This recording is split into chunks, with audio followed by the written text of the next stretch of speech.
afternoon guys. So, ito ang ating outdoor setup.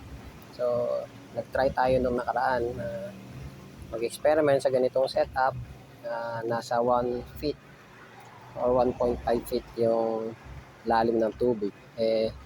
Nung kagabi, dinrain ko yung water doon sa kabilang pan. Buhay naman yung ating mga pinakawalan doon.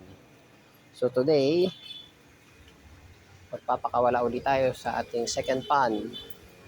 Ito po yung ating first pan. So, buhay po yung mga nandyan. So, binalik ko na po yung mga nandyan at naglagay na uli ako ng water and then dinagdagan ko po yung kanilang population. Dati ay 20. Ang nakuha natin ay 18 na lang. Then, kasama po yun. Yung meron po talagang mamamatay or nakain kapag siya ay nag-molting. So, nagdagdag ulit tayo ng additional na 25. So, nasa 45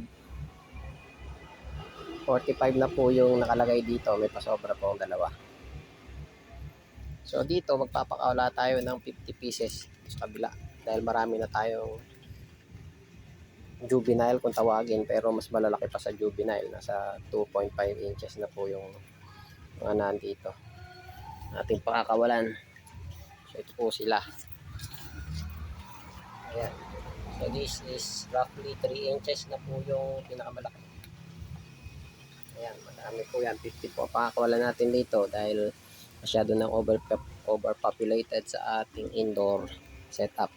E dito naman walang aerator pero punong-puno po tayo ng water aquatic plants.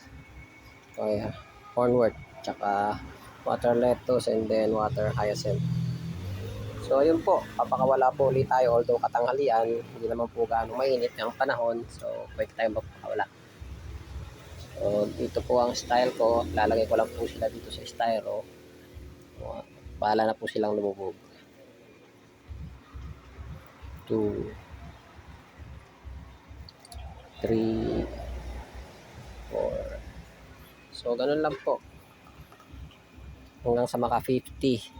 Babalik ko po yung sobra sa ating indoor. So, yun lamang po sa ang ating update for today. Thank you po for watching and God bless.